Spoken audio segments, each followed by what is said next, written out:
What is up, my friends? Cliff Ravenscraft here, and it has been a while since I have done a vlog for my YouTube channel. I don't know, you might be watching this somewhere else, but anyway, dude, life is good right now, and it has been. Well, incredible. Life has always been good. Life has always treated me exceptionally well. I've had my ups and downs just like anyone else, but lately, wow, I heard this concept from a life coach guru that I absolutely disagree with. And it's kind of really turned me off on this particular person's podcast. But I try to get myself to say, hey, I don't have to agree with everything somebody says for them to add value to my life. So I just recently resubscribed to the podcast. But then she alluded to this thing again. And that concept is that when it comes to our emotional state, just got to understand it's 50-50 deal. 50% of the time you're going to feel awesome. 50% of the time, life is just going to suck. And I could not disagree more. By the way, if you adopt that belief, you will find ways to reinforce that belief. You will look for opportunities to validate that what you believe is true. I mean, we don't want to deceive ourselves, so we're always going to look for evidence to support the belief that life sucks 50% of the time. And so, and it's kind of like this reticular activator. You've heard about the fact that, hey, if you just went out and bought a red Lexus, you drive it off the lot, well, for the next several months, all you see are red Lexuses everywhere. And you don't recall ever seeing them before. But the reality is that they were always around you. It's just now you're looking for them, and so you see them. You're looking at life through a radically different filter, and because now there's something that has caused you to focus on the fact that you now own a red Lexus, you look at your red Lexus, you love your red Lexus, and now all of a sudden you're just seeing them everywhere. So yeah, you notice the things that you're looking for. So if you're looking for life to suck 50% of the time, you'll have no problem finding evidence to support that belief. Now, I don't believe that. I do believe that there are certain situations that just aren't awesome. Crises events is what some people might call them. Emergencies that pop up. I just call them things that I did not expect. Problems in need of a solution. I kind of call them those things. But still, the reality is that I don't expect life to be perfect all of the time.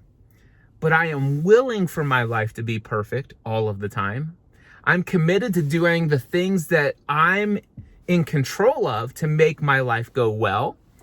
And by the way, and you noticed I made a shift in my language from perfect, which, by the way, I don't know that there is any such thing as perfect, as far as our life. We don't live in a perfect world, but I have this level where I've come to expect that life is always looking for ways to go well for me. There are resources that are available that if I allow myself to maintain, how do I say this? If I'm able to maintain and discipline the way that I think and feel emotionally, if I take control of what I'm focused on and what I think about it, if I am disciplined in assigning great meanings to what I'm focused on, and if I'm absolutely committed to being intentional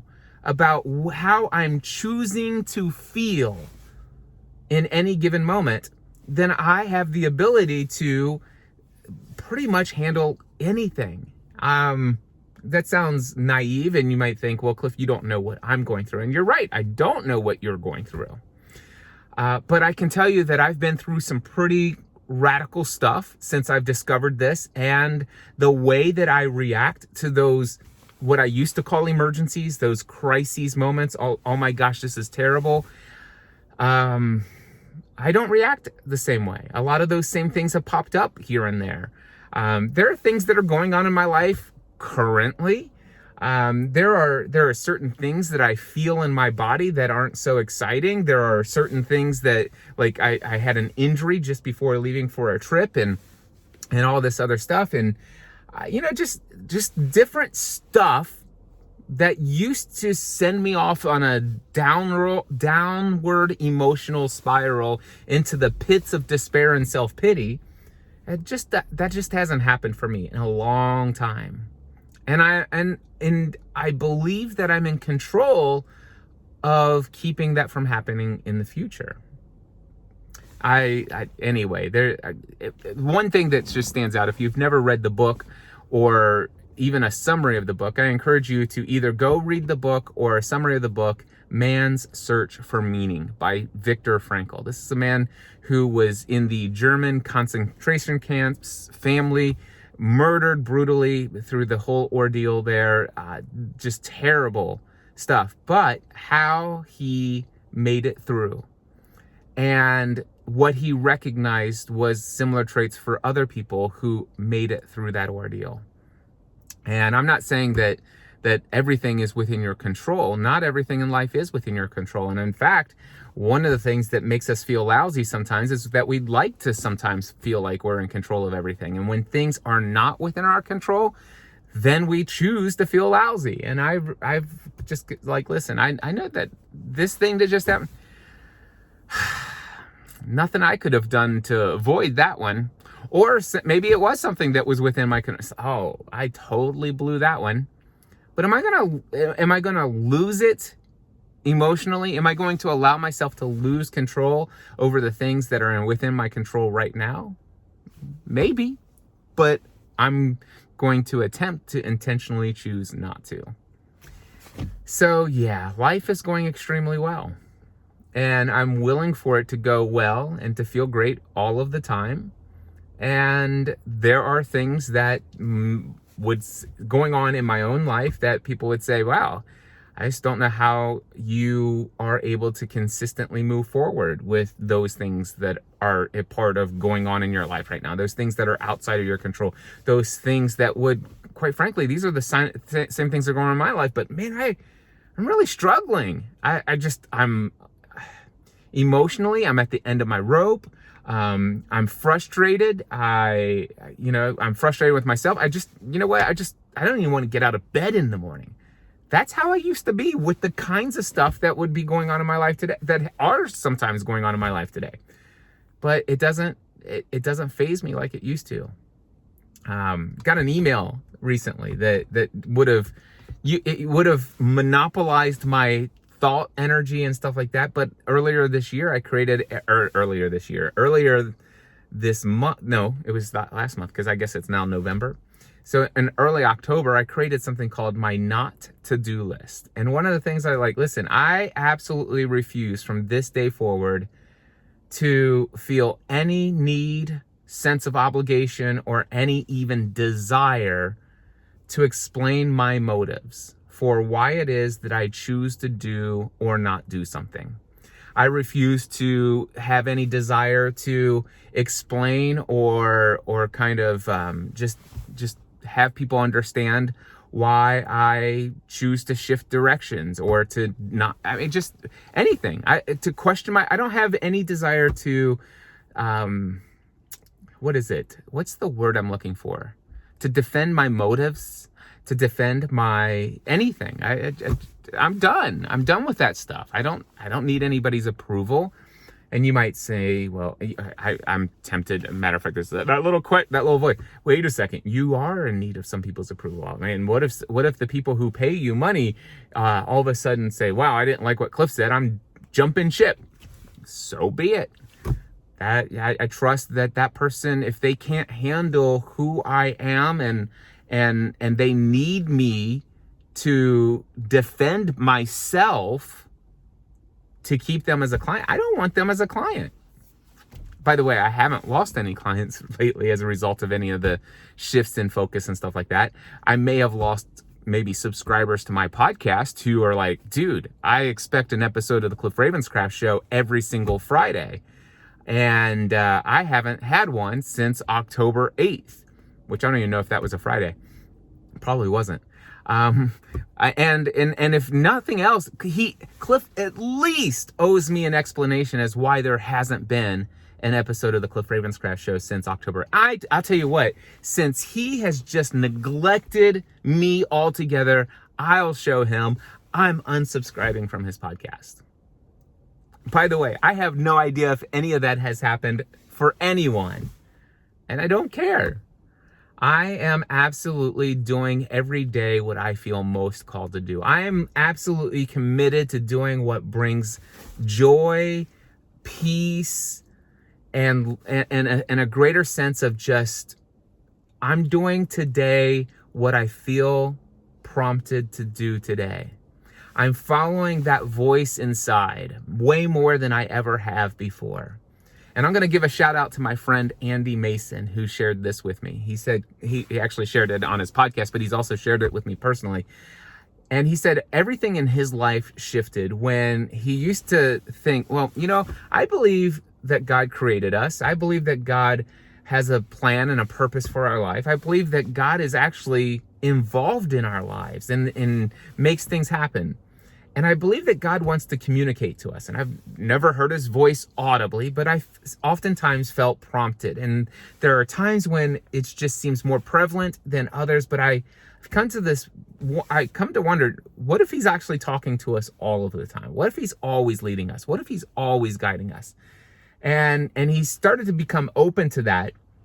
This is me paraphrasing what Andy said, so I may get some of this wrong, but this is how I remember it anyway. This is my filter that I'm processing what Andy Mason said in his podcast, which, by the way, he has a podcast called Authentic Conversations with Andy Mason, which it actually should be Authentic Conversations with Andy Mason and sometimes Janine Mason, but that's a whole nother thing for another time.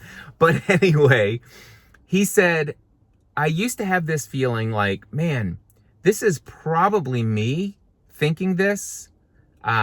This desire is probably me. This feeling like I should probably go and do this thing or start up this new venture. That's probably me. Or feeling like, man, this is something I should probably say to this person. That's probably me, but it might be God. So I think maybe I'll do it because it just might be God. And of course, I think a lot of us from the Christian faith background can resonate with that kind of mindset. He said everything shifted in his world in a powerful way when he began to reverse that. And he started to go into every day understanding that this is probably God, but I'll allow for the fact that it might be me. This is probably God, but I allow for the fact that it might be me. And ever since I've heard that, I've been slowly allowing that to filter through all of the things that I feel led to do, the desires of my heart, the prompting of shutting down certain areas of my business. I started to reevaluate some of the major shifts in my life and how it's every time it seems crazy, some of the stuff that I've done, but it's had massive amounts of like, oh my gosh, this is really my life right now. So some amazing things are happening, and I have been living my life more and more along this principle of what I feel led to do right now in this moment. This is probably God. This thing I'm feeling led to say in this piece of content, in this coaching call, in this email that I'm responding to this person, in deciding to cancel that person's appointment because I got a bad feeling about the fact that they reached out to me with this email exchange and they said that their name was this, and now they've signed up to accept my invitation to a coaching call and it's got a completely different name. And then I asked them why the different name, and they said, well, I use a different email address. I'm like, I understand the email address, but I do not understand the name. Something feels off here. I'm canceling this invitation. I'm canceling the appointment. And I'm like, I don't feel any need to explain it any further. I feel like that's probably God telling me inside, something's off here. Cancel that. You don't waste your time there. And you know what? But the thing is, I still allow for the fact that that might be me. I could be wrong, but I'm not worried about that. That's how I've been living my life lately. That's why I haven't recorded the episodes of the Cliff Ravenscraft Show lately. I've been focusing on other things that are priorities in the moment and following that prompting. I'll be back to create more episodes of the Cliff Ravenscraft Show eventually. I'll do what I do whenever I do it. And the right people will hear that content. The right people will watch this content. The right people will It'll all work out. Life is good. Anyway, that's it. That's all I have for you today. Until next time, I encourage you to take every area of your life to the next level. Bye.